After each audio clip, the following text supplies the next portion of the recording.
All right. Hello. Welcome to RMR Training Podcast. I'm joined by Ryan Kent once again. Today, we're going to be talking about some of the things that we are recommitting to in terms of our training leading into this Hyrox season. So it's going to be more on the side, like the mental side, and just like a little bit of the physical side, but more things that you can do outside of just like the training that can really help you take your results to that next level. So, Ken, what have you been thinking? This was your Mine are mostly training.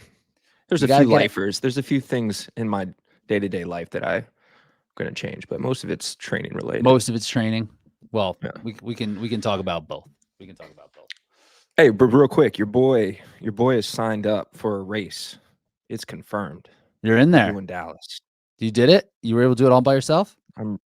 I did it. Didn't need any help. Didn't have to call you. Didn't We'll need see. But Sarah's help. make sure you. There's like it's like a 3-step process now to Dude, like it's make it. it's yes. It's too much. I was Yep. like, this is easy to forget. It's like now personalize it, now activate it. It's like, do I need to do hmm all this stuff? I'm in too. You're going to be a week before me. So my goal is to just whatever you run in Chicago, I'm gonna beat that by like 5 minutes. So I'll be in Chicago. I'll be in Dallas too. I signed up. Are you doing solo? I signed up for solo. I was gonna do So doubles, you're but gonna little back-to-back weekend?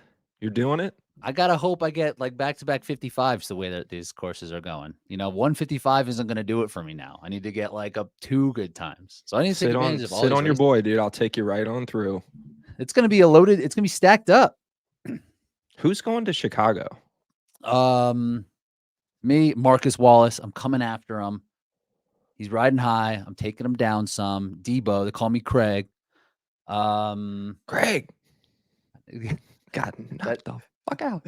that's what's gonna happen out there in Chicago. I think Colin. So you're gonna Debo. I'm gonna Debo. I'm a Craig Debo. Okay, that's what's gonna happen. Then I don't know. I don't think that dude Dawson Miller. I don't think he's going. I'm not sure. Jack Bauer. Don't sleep on him. And then Dallas Dallas is will be stacked. me, you, Dylan, Nick Bear, Hunter.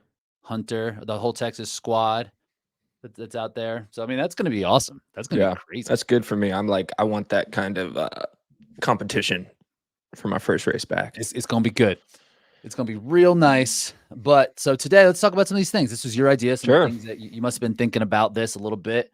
What what was the idea behind the idea? What made you want to talk about some of these things that we're like committing to or recommitting to? I mean, I guess just because I feel like I'm making a ton of just changes in life and in training that I'm hoping will lead to more positive results in the future. And usually the night before we record, I'll take 15 to 20 minutes and just brainstorm some ideas of what we could talk about on the pod. And last night, my brain immediately went to all these things that I'm doing differently that maybe I've skipped out on in the past.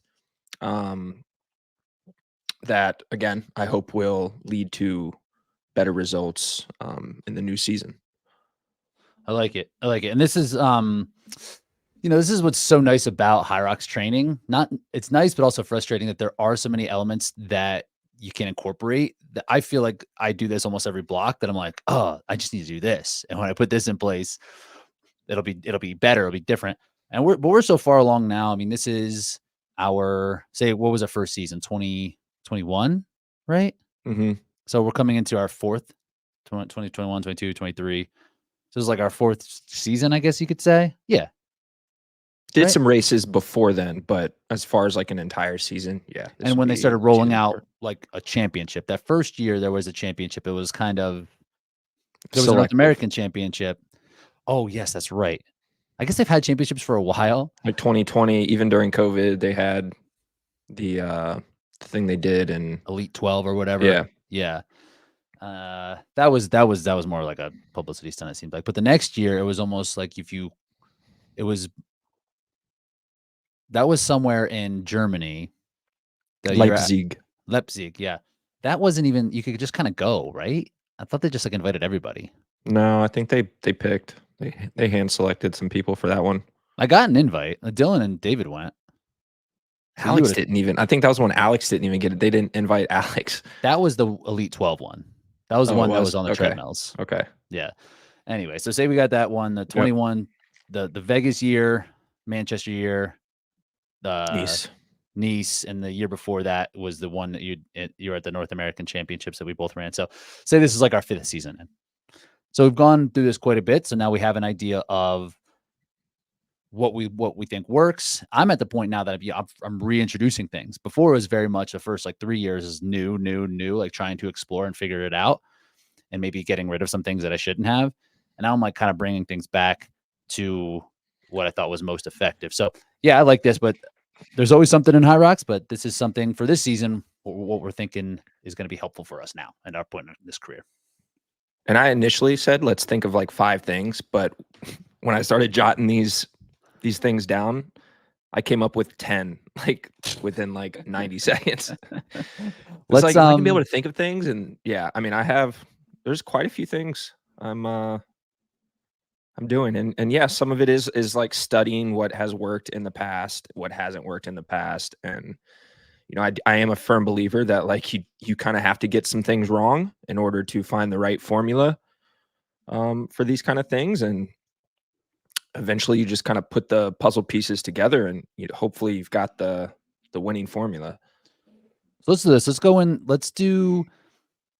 Let's put it in categories. Let's put it in buckets. So we'll have something that's new that we're putting in.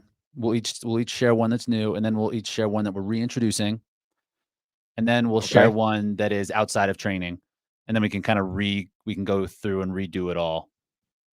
We can go through Okay. cycles of it. Cool. Yep. You want to go first? Sure. First for Uh, new. First for new, rest days every Rest single week, days. baby.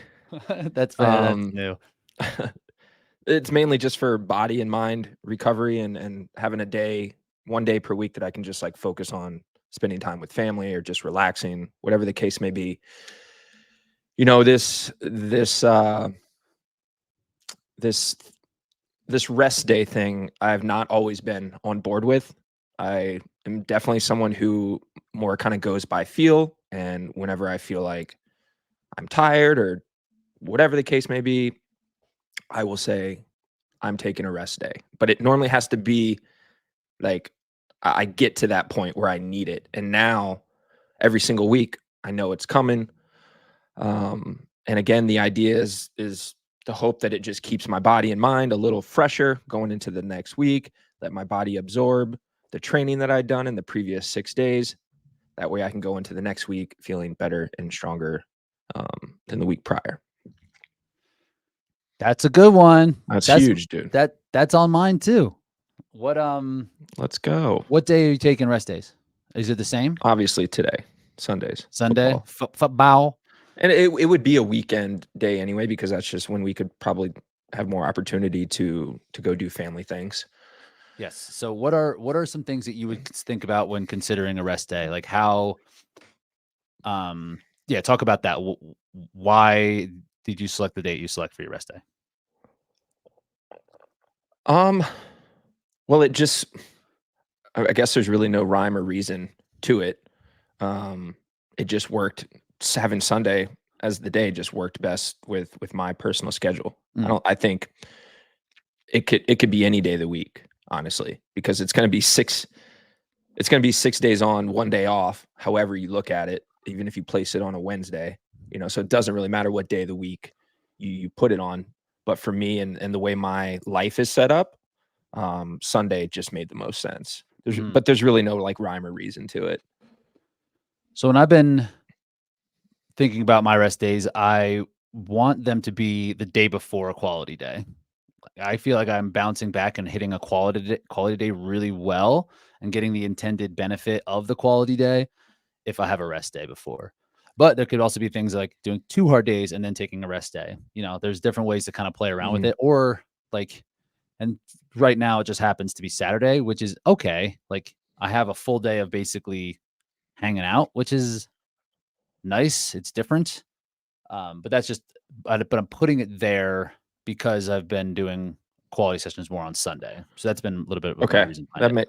That makes sense. And I guess I should take back my answer a little bit. My long run is on Saturdays, and the long run is the one workout per week that I think takes more out of my body than any other session that I do. So to be able to knock that out and then know that I'm getting a rest day the following day, just makes a lot of sense. Yeah, no, the So strategic. yes, yeah, Yes. there So was some strategic planning there. So the strategic side, I think, matters in its personal preference, right? Like you said, like giving yourself the ability to recover from something hard or feeling fresh to go into something hard, I think is the way that you could kind of look at it. Like, but there is no wrong way. Like I said, if it is a day that's like, hey, I have a bunch of uh, work demands, school demands, family demands on Tuesday. This is going to be stressful for me. Like if I have to get a workout in, then it's best to take it on that day, right? Like that will serve you better for the entire week, just so that you're not overloaded and stressed and messes with your sleep, messes with everything else. So yeah, I think there's a lot of ways you can kind of go about the rest day, but it sounds like ours are a little bit We're the opposite. or a little flip. Yeah. Yeah. Because I personally like tomorrow, my quality is still on Tuesday.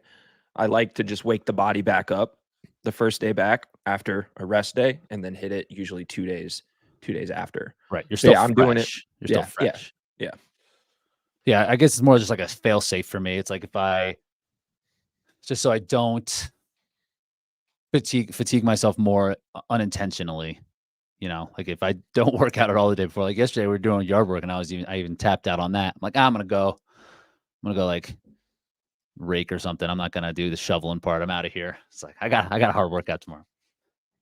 Rest days, I like it. And Nice, dude. strategic rest days. I like that. I like Yes. that. So one thing that I've been doing that's new, this training block has been working progression off of heart rate metric and how much time I'm accumulating within a zone, as opposed to total volume or total like interval time. And this is something that I feel has helped with my ability to take rest days and with my ability to like recover a little bit better, as even though it doesn't sound like it's connected. But because now my metric is how much time I can spend at anaerobic threshold, say. And that's like the main thing that I care about each week over and like aerobic volume a little bit. And then that is my main metric, the anaerobic volume. Then I'm not chasing like mileage. I'm not chasing time. And I'm really trying to be much more specific on what the metric is that's going to make the most, that's going to give me the most fitness on race day. And that's been something new. So I've been tracking it every day, every week, seeing where those numbers are, seeing it's been a little tough because it's hard to find like an endpoint because I don't know. It's like, what's enough time in zone 4? Like, Mhm. is 100 minutes going to kill me? Well, that's what I was going to ask. Like, Yeah. where's your sweet spot now? So Do it you know? seems to be somewhere in like the like 70-ish. Let me pull it up actually. Like I can, if I get like 30 minutes twice a week, that's pretty doable. And this is something else that I'll save this for when my reintroduce. Now, how are But you getting these anaerobic threshold workouts? Are they Hyrox they're workouts? Or they're having to be a lot more mixed modality. And this is something that has changed as well, where if it was running based, it would be hard to get these numbers for me just because physically it's like a lot. Like 30 minutes of running at anaerobic thresholds, like a lot, right? It'd be like Mhm, 6 by 5 minutes. mhm. And in that, during it'd be 6 by 5 minutes in that zone. So like the first minute, it would take some time to get to that spot. So really be like 6 by 6 minutes or something, right? So that's something that's been different too. Like it's not just like, So hey, here's the rep doesn't start until you enter yes, that uh that anaerobic threshold. yes. And that's been a change. So I found it to be easier to do. That's why I've been more like longer grindy tempos. The assault bike has been very helpful for this, being able to sit there for 3 to 6 minutes or so. I can kind of get there and sit there, and it doesn't kill me as much as just like running or longer tempo things, moving in and out between stations, taking the stations a little bit shorter instead of everything being 1,000 or 100, like making it so that I don't physically get to the point where I'm exhausted muscularly, so that my heart rate can kind of sit and stay. So the past several, so then I do split it between 3 and 4.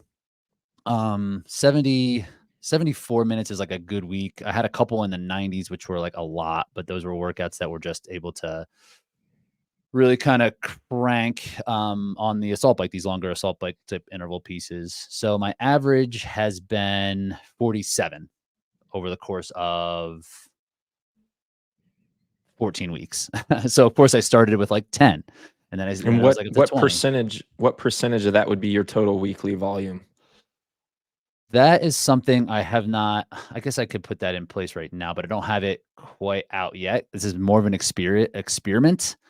And now that I'm at like the thick of it, I'm more, the way I'm kind of approaching it is that I want to make sure I'm physically capable of doing it, right? I don't want to get stuck on something in a progression so that I just do something and it might not work. There's been a couple workouts in here that have been 45, 60-minute grinds where I just haven't been able to get my heart rate into zone 4. And it's like, okay, this is a zone 3 workout, so now it kind of skews everything. So I'm still kind of playing around with where the percentage is versus like the aerobic versus the zone 4 stuff. But let me see if I can do this percentage real quick. And this is another one where we're kind of the complete opposites, where you're going off of, all heart rate data, and I'm all in on RPE. I haven't. Go ahead. I was just gonna say I haven't worn a heart rate monitor in like 4 months. Are you doing pace though? Sometimes.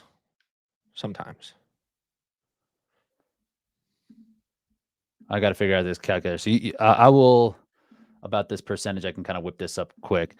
So I'm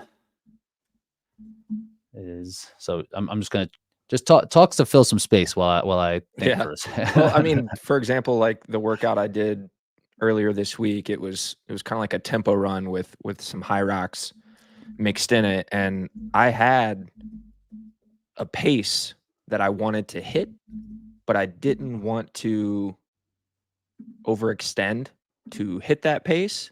So I really kind of put like a piece of tape over the pace on the treadmill so that I couldn't actually see what pace I was running. I could see the distance and like what I covered, and if I wanted to check my watch and see what the time was, you actually covered it up. Yeah. Why did you do that? Because I want to be able to feel it out. I just want to know like when I can push, when to back off, like how am I feeling? Like I'm always checking in with myself, and sometimes if I'm getting caught up in like just the pace, that's all I'm focused on. I'm not focused on what's happening internally. So this just keeps me kind of just like locked in on my body and how I'm feeling. So it takes away like the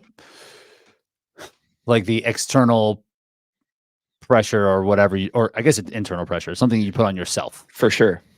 100%. How much does a Daniels formula say to spend time in zone, in like anaerobic threshold? I don't know. Should know this because that's part of the formula. That's what the formula is, right? It's like this much time here, this much time here. It's probably like, I don't know. Actually, I don't know. I don't know. I'm from my numbers globally for the entire 14 weeks, it's been about 15% of time is spent zone 4. I was going to say like 10, but yeah. So I was thinking, oh, that might be kind of close to where, not really on purpose. Yeah. So this will be something at the end I'll be able to kind of look back. What sparked you to go this direction with these kind of like these kind of analytics in training? I just thought that there had to be a more specific way, and I think I had been coming up short in terms of specific intensity. So I started to kind of do this a little bit last block, but it was very much like I want to spend an entire workout like in this zone. So I would just really press really hard up front and I just wouldn't I wasn't able to get enough like consistent volume without needing to rest or recover quite a bit. So I wanted to back things completely off, and then I was going a little bit off pace because I was trying to get ready for a fast race, kind of. So I wasn't just completely committed to it. I was like, you know what? Let me just spend time in this zone, no matter how hard the effort is, right? And before I was very fixated on like the running and the pace of whatever the Hyrox was going to be. And then, so I just was like, there has to be a smarter way. Let's see if I can build this progression off of anaerobic threshold and making sure the metrics are something different. I guess that's really what it would be. I'm trying to think of it like that's a good question. Like what would it had been after It's a Worlds in very particular? scientific approach, Yeah, I mean we're trying. and I'm definitely not in on like, I mean, I know the stuff, but I'm not very scientific when it comes to training. I just like, I know the work to do to get the results that I need to do. And like, I don't necessarily care what some of the metrics would say. So I think what I'm old also school, is baby. I'm old school. just writing down when you I got don't wear your super shoes. you got your yeah, I know you're wearing spikeless Hokas out there, cross country spikes in a high We're rocks. going back to the Sinisters. Are Going you back. really? Yeah. Is your I toe bought another okay? pair. I bought, You yeah. did? Yeah. You legitimately left a pair, perfectly good pair, left them behind in a hotel. You're like, I can't have anything around. Like it's like you changed your phone number for like your ex-girlfriend. You're like, I can't have anything to do with her. You just hit me, hey, I texted her back. I'm like, dude, are you sure? Yeah. We're in You're love again. it's gonna work out this time. Um, so yeah, but I think a lot of it is just kind of thinking about, okay, well, what is hot, right? Is double threshold, and why people will like the double threshold thing is because you can accumulate basically twice the amount of time in this zone, right? But I found breaking down intervals that way, it was still kind of harder to get a good chunk. And for me personally, I need long, kind of slower, grindy stuff to really be ready for longer grindy stuff, if that makes sense. Like obviously sometimes I feel like people, if you do thousands, if you're doing 400s, if you're coming from a more powerful background, or if you have a little more strength, then I think that would translate a little bit better. But for me, where running is like the running speed part is already there, but like the power, just my fatigue just builds so much that I just needed to accumulate that much time, but doing it in a way that was going to be beneficial for Hyrox, if that makes sense. Gotcha. So like I was doing the double threshold thing almost exclusively for the past since 22. So the full 23 season. And last year I was doing double threshold. It was like 2 years straight of doing double threshold. Um, so now I was like, you know what? Like this is like I want to accumulate that much, but I don't think it's going to work for double sessions like that for me. I wasn't recovering very well either. I don't think. So this is a way to just get one big shot at it, and then I recover. So I've been doing almost singles. So I guess that's something else that I could say is new. Nice. I look into this Daniels thing. We'll look at it later. But back to you. What's something that you have reintroduced? Reintroduced. Oh man.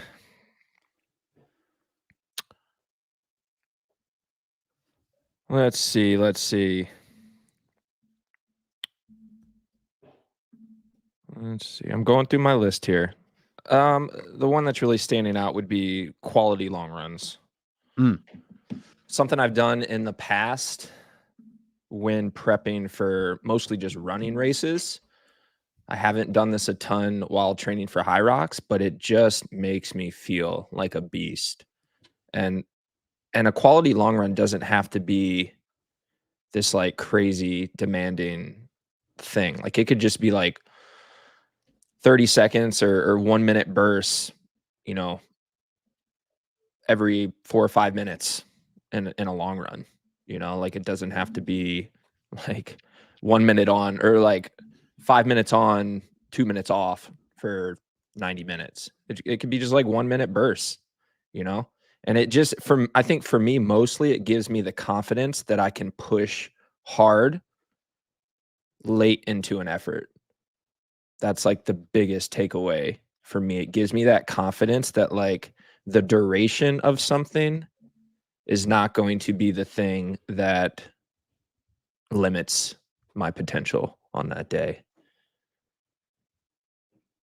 And I it's like it. like, you know what? If the long run is going to hurt me anyway, I might as well get some bang for my buck, you That's the know, especially thing. with taking the recovery the next day after that. True. Just the strategically placed recovery ties into this. And yeah, like if you're gonna do a long run, like yeah, you're gonna it can almost be a third quality session anyway. So sticking it in there is like a 2-for-1. Mhm. This is what we And talked about a lot last week. I can do these the day after a quality workout. Like my quality can be Tuesday, Friday, Saturday. Mhm. I've done this like many weeks, you know, Mhm. because the perceived effort on that Saturday long run is lower because you went harder the day prior. So your Mhm. body is kind of naturally, like, the engine's been revved up. It's still kind of like ready to go, you know, so go take advantage of it. And then you And got a rest depending day. and you got the rest day, and depending on what the workout's gonna be, right? It might be like, all right, I'm gonna do 5 miles chilling and then start to work into some stuff, Mhm. so it doesn't have to feel like this big And that's weighty thing. another thing too. I want to add that like the quality work in my long run will not start any earlier than like the 30-minute mark Mm. of the long run. So I want to go ahead and get 4 miles under my belt, build up a little fatigue, and then let's go hammer it now for the next 45 to 50 minutes, and then end with like 10 to 15 minutes easy on the back end. Did you do this for OCR? Yes. It seems like good OCR stuff, you know? Yeah, like when I was training for like West Virginia, like those Mhm. like beast courses, not in the mountains, like this kind of stuff Mhm. worked well. Yeah, Made me just to have super built fit. and you just build so much fatigue and then have to keep working under that crazy level of fatigue. That's, uh that's something that will go a long way, right? Do you feel that, what if you were to do this on, like, machines or, like, a blend? Mm, Could that work the same, you think? I think it could.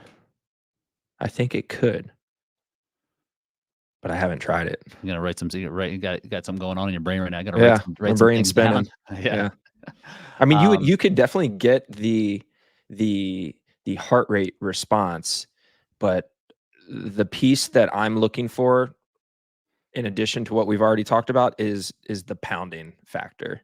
okay. Like taking some damage, building up that resistance to fatigue, and that's something you wouldn't get from doing this workout on machines. Right.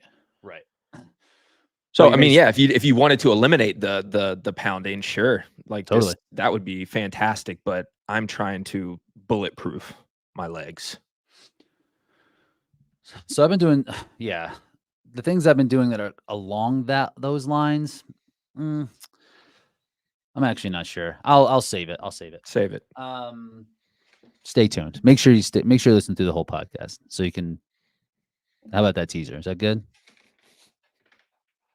People are gonna listen anyway. People They love it. Alright. Something that I'm reintroducing has been like this long grind, and I guess it's kind of the same. I had done a long grindier workout, and that was like my main way of training for these when we first started this because I was like, I just need to get the duration there. And I'm talking like, 50, 60, 70 minutes of like quality work, maybe like tempo-ish, just under race pace. Um, and just being able to kind of just like sit there and sustain. This is something that I felt like the most comfortable I've ever been in a Hyrox was that North American Championship that you won in whatever 21 or 22. Was it 22? 22. But it was like January, right? Mhm. So that was like the most controlled I've ever felt. And I took like 7 minutes off my previous time before that race. I had run like 67 the year before, the 6 months before, and was able to just like rip off a ton of time. And it was just like sitting there and just basically working just under that anaerobic threshold just for like a long time. And I probably was at that anaerobic threshold, but just like it took some time to get there and just doing it for a long, long time. Since then, I had been very much more working at like race specific, like everything's specific for like the race itself. And when I would do a long grind, I don't think I would go long enough, or I don't think I would go hard enough where I would just kind of be not like kind of gray zone-ish for this thing. So I've recommitted to those style workouts of being able just to kind of sit there and just really move through a bunch of different movements that are Hyrox specific and just kind of tempo it out, more like Hyrox tempo. Yeah. And I moved away from it. I don't know why. Just because and then when my runs would always be like threshold stuff, thousands to 2Ks or something like that. I wanted to like be able to build a higher end. And I think a lot of ways, because of the ways these races are being run, that people are just going so fast, like the intensity is high right away. I was like, oh, I need to be ready for like intensity. But for me personally, I need to be ready for like the grind. It's not the first part, it's the second part for me. So I need to be ready. Do you think you could ever work or ever, do you think you could get away not working at Hyrox race effort in training and still race well at Hyrox? Like, do you think you could have workouts that prepare you for Hyrox that are slightly like work the margins under the effort and then slightly above the effort? I think so. Probably. I think so too.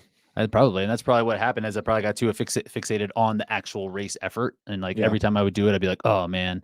And it would always be like 50 meters of push. It'd always be like 80 meters of burpee broad jumps, where it's like that is gray zone, right? Like that is Hyrox gray zone, where really it should just be like, all right, do double or do half and do it slower or do it faster. So yeah, I do think so. You? Yeah, we're on the same page. So the long grind is back. The long grind is back. So now something outside of training. Outside of training. Well,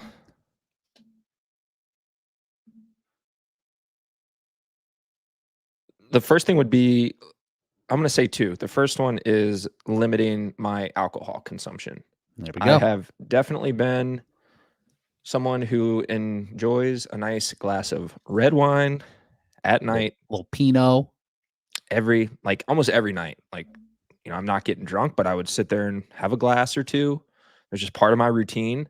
And it wasn't even like the alcohol, it was just the routine part of it. And now, like, I think I maybe had like one beer last week. Nice. So yeah, I wouldn't say like giving up alcohol completely, just limiting how much I'm taking.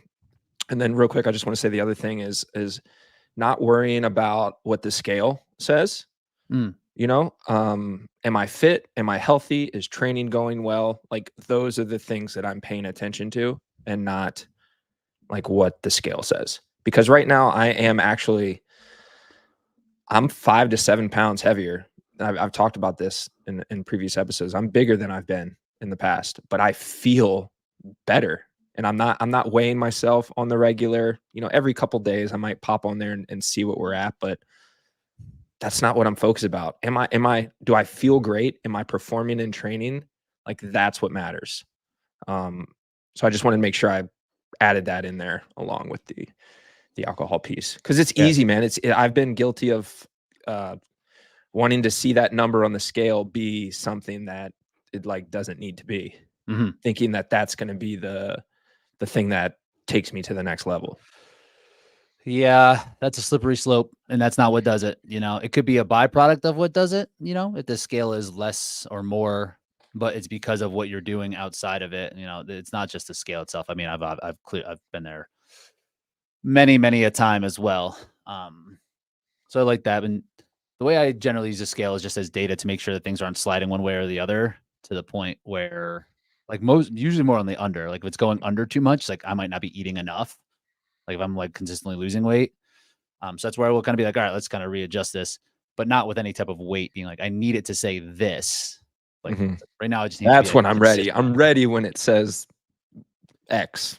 I used to do this thing where I'd be like, all right, the race is in 8 weeks. I'm 5 pounds heavier than I need to be. I could get there. like shit like that, like where I'd be like, I need to get to here with this because of this deadline, and that just doesn't work. Mm-hmm. Like I don't think that there should be any type of weight change within like the last within the last 8 weeks of an event, because that's when training is going to be really hard and really challenging. So you want to make sure that you're staying on top of it. But yeah, man, I've been there, and it sucks. It's not a fun place to be, and because it doesn't, it's like false hope. It's not going to do it for you. Mm-hmm. You could try, but it's just not going to happen. What about you?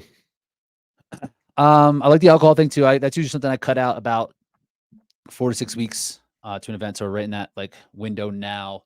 Um, I've been bringing back a mindfulness practice into my day, which is 10, usually it's 5 to 15 minutes, we'll say, usually somewhere in that 8 to 10 of just like sitting and just calming my mind and breathing. Oftentimes it's a guided meditation that they can kind of help me pick up tactics on what to kind of focus on, or what happens when my thoughts do start to interfere, or it's just more of accountability to having a guided Mm, meditation. I like this because it just I like reduces that. stress. It just keeps my stress low, keeps me more present, makes me feel like I'm a better partner, makes me feel like I'm just like not being driven by outside factors like like my phone or other things that would be drawing me, if it is like, if it could be food, if it could be alcohol. Like this practice like really kind of grounds me, um to be cliche, but it does, and I feel better after about a week of doing it. So I'm gonna stick with that, and it helps my sleep, because if I'm laying in bed, mind starts going. Practicing the mindfulness helps being able to quiet things down, right? And Definitely. that's what's a struggle at times. I mean, I'm doing that too. Like in terms of like when I'm training, I'm no longer listen. I don't listen to music really when You I just got you train and your anymore. thoughts. Just me and my thoughts. And that's not something I've always done. I've done it in the past, but I think recently, like not recently as in like the past couple of weeks, but you know, earlier this year, I was looking for like a distraction to not be in my own thoughts. So Mm, I would listen to podcasts, listen to music, to distract me from like where my mind like wanted to go. And it's really like being alone and being in your own thoughts. Like that's where the healing's going to take place, and how you're going to be able to work through whatever problems you have going on. So for me, that's something I'm reintroducing as well. If we want to go back to that, is just mindfulness when I'm being present, when I'm actually training, not letting my mind be distracted by music or podcasts, just like focused on the task at hand, and then letting my brain kind of like wander through many different thoughts on a run mhm. and trying to sort through them. It's valuable. It's really valuable to do that, and I think a lot of times, especially newer endurance athletes, they will want to have something to help them get through it. It's like, "Oh, if I use this podcast or use this music," it's like, "Oh, when this song comes on, this makes me feel like a good extra boost." It's like, sure, there are times where you can use these tools to help you, but they might become a crutch as well, because Hmm. you won't always have the external stimulus For to give you sure. what you need. Like, You're not you gonna when you you're gotta doing do it. that quality workout, I mean, I guess in a high rocks they do have music bumping. But if you're listening to it, Right. where are you at? Right, for sure. You shouldn't. I remember in Vienna, the race was going so poorly. I remember that Beyonce song, the country song, had just come out and it was playing, and I could hear it, and I still remember it. And I was like, "Damn, I was not in a good spot that race, because I could fucking hear the music playing." Mhm. So you probably shouldn't remember any song that's being played during the entire Hyrox event. Yeah, it's usually when you're locked in and somebody's like, "Hey, did you hear me on the side? I was screaming for you." And it's like, "Nah, dude, I didn't hear a fucking thing because Yeah, you were yeah. so dialed."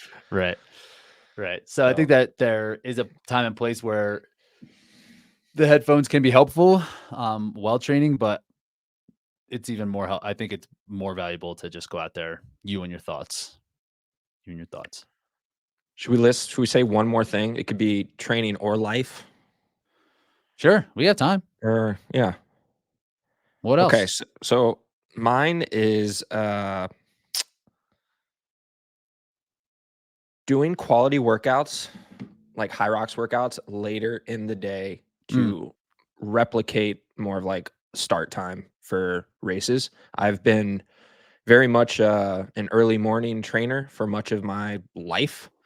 I like starting my day off with just feeling accomplished. It kind of sets the tone for the rest of the day. So to have to like wait around all day to do my training, that usually just doesn't work well for me. So I've been practicing doing like Hyrox workouts at like 5-6 p.m. in the evening, so that I learn how to navigate the day, whether it's, you know, the food that I need to eat to get ready, the hydration, all the things that you need to do to get ready for a late race start. I'm now implementing these practices in training. That way, I'll no longer be like, man, I wish the race was at like 9. Mm-hmm. You know, It's not gonna because happen.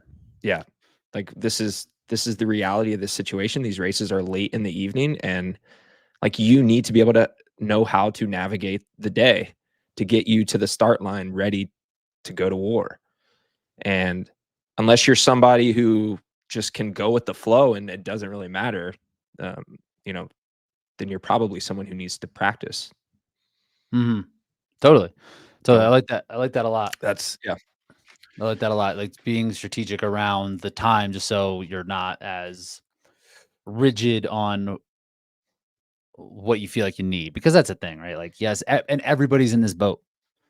No one has like ideal like race time except like men's open doubles. They race in the morning. Women, I think women pro, I think have a pretty decent time too, but if not in the majors, not at the Right. championships, they will Right. not be that way. Um, are you doing doubles still? No, You're doing mostly singles? singles. Yeah, nice. That's what I'm as well. Uh, a lot to just maximize recovery, but I kind of like an afternoon workout. I like a morning to do like brain work. That's better for me. If I do a hard workout in the morning, my kind of day is washed. Like I just am less effective because I'm just like tired. So when I need to be productive outside of just training, I need to have like some time in the morning. So I actually like being in the afternoon a little bit more. Um, When I said singles, that was when I do Hyrox workouts. It's usually just a single that day. mhm. I'll do doubles if I have like a run quality in the morning, and then I'll come back and do like stations or machines. Okay. That'll So that'll be a double. But like you are doing the some big doubles. Hyrox days are just Hyrox. That's one day. I was just doing singles across the board. Yeah, it's crazy. Even just like my aerobic work, right? Where it would be like a run in the morning, the machines in the afternoon or something like that. It's run into machines. So even those, and I guess this could be something new.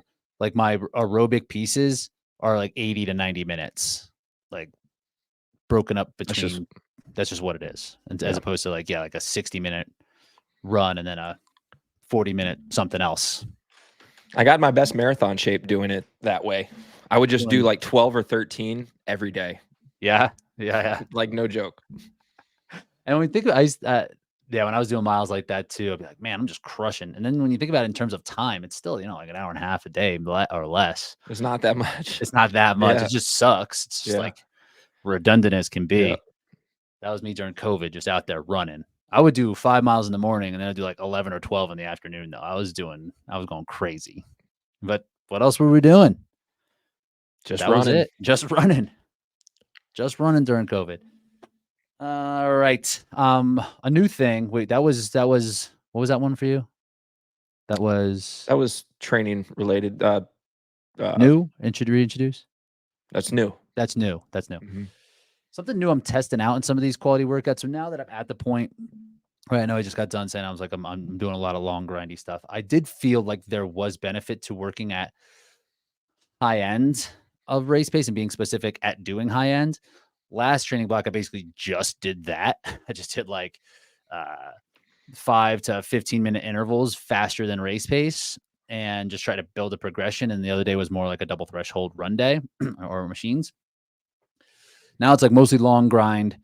But now that I'm at the point where I need to kind of turn on some intensity, like I'm putting that in place a little bit more often now, where it'd be much faster than actual race pace. So it's not just grind, but it's grind and now some intensity built into there. And what I'm doing is making sure that at a certain point of the workout, 30 plus minutes, is the effort is now that is where I'm putting the intensity in, kind of in the back half of a longer workout, just because I feel like there's something, and I've been thinking about this a lot these past couple of weeks while I'm starting to do this.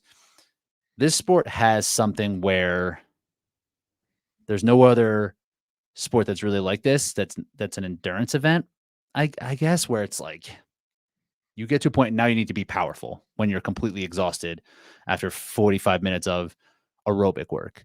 In a running event, in a triathlon, it's just like aerobic work and it's just like physical exhaustion, but you're not needing to summon more high end muscle fiber activation. You Mhm. just need to get through it. And it's mostly like mind and just like endurance. But this is like speed at the back of an endurance workout, right? Like you could say like for like soccer, whatever, football or basketball, sure, but it's not an endurance event. That is a power event, mostly, you would say. So now it's like getting myself tired with that work, and then back putting in specific work that is going to be faster than what I would typically be able to do. Can And go ahead. can you give us an example of a workout? Sure. So this past week I did um 5 by 1,000 at like threshold, right? So a decent amount of work. And then I came in and I did an E6 mom, I guess it would be, whereas 18 cals on the ski, minute 1, minute 2 is 18 cals on the row, minute 3 is 18 cals on the bike. I did that 2 times through. So it's like 6 minutes of pretty high end to get 18 cals at that. Mhm. And then kind of did like float recovery. And then I did finish with like wall ball. So that would be a place like that middle portion that is faster than anything I would need to do in a race. But putting that in place after doing some like more like grindy running things is a bit of a shift, where in the past I would just be like, okay, this is my intensity workout. So I'm going to just make it intense from the start and then just like be done in less time. Now I'm like putting the intensity later so that I have to go harder. And like last week I finished the workout with um 3 rounds of 400-meter run at like tempo, like easy, and then 500 row at like 144, and then 400-meter run, and then 50 meters of lunges as fast as I could go, and then just like kind of doing like float recovery in between. And that was like the last thing I did in the workout. So stuff like that. I like that a lot. I feel like I'm doing very similar, at least the concept wise. Mm-hmm. Like Got to put out power. this past week, I don't know if you saw it, the Hyrox tempo, where it was very cardiovascular demanding.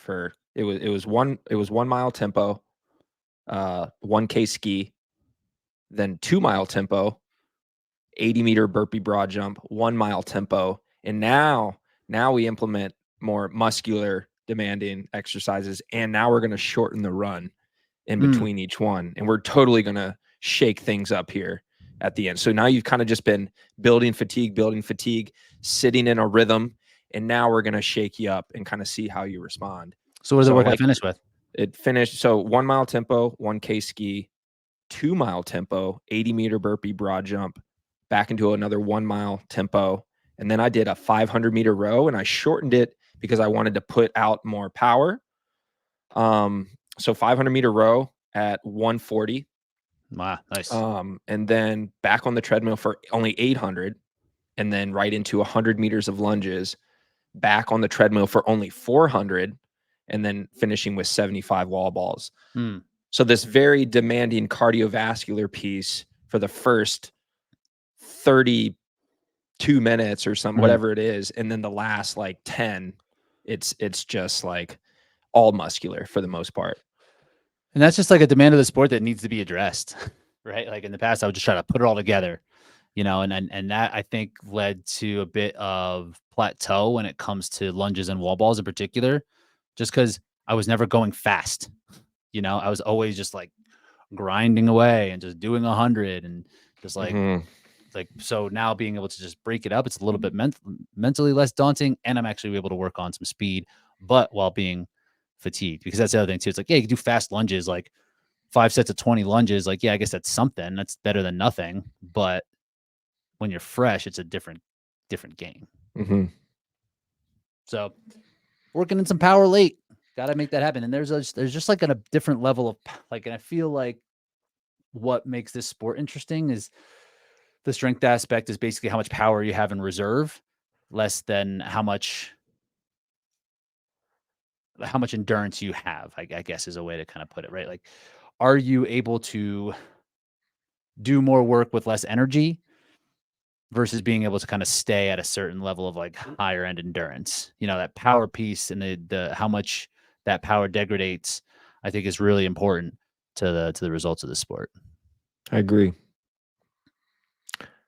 Something I want to leave you with here. So we talked in previous episodes. You asked how many workouts below like 90 seconds do you feel like you need to do before like a race or something like that? I think was the question. Something along those Oh, lines. yeah. Okay. And so the reason I'm bringing this up is the workout that I did, that workout I just described to you, that kind of upfront tempo and then stations at the back end. I did a very similar workout to that 2 weeks prior. It was about 5 or 6 minutes shorter in duration, so it was just like a little bit of a progression from the last time I had done the workout.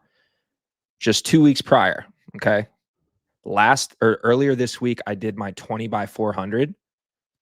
And then and again, the 20 by 400, I haven't been doing short intervals like this at all in the last 4 months.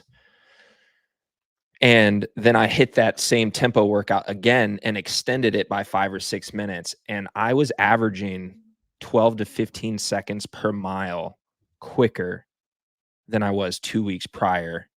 And you could say that's like, is it just, what is that, having a bad day versus a good day? But I'm like solely convinced it was that 400-meter workout that totally immediately responded to something quicker, and it was able to carry over into a more grindy tempo workout later in the week.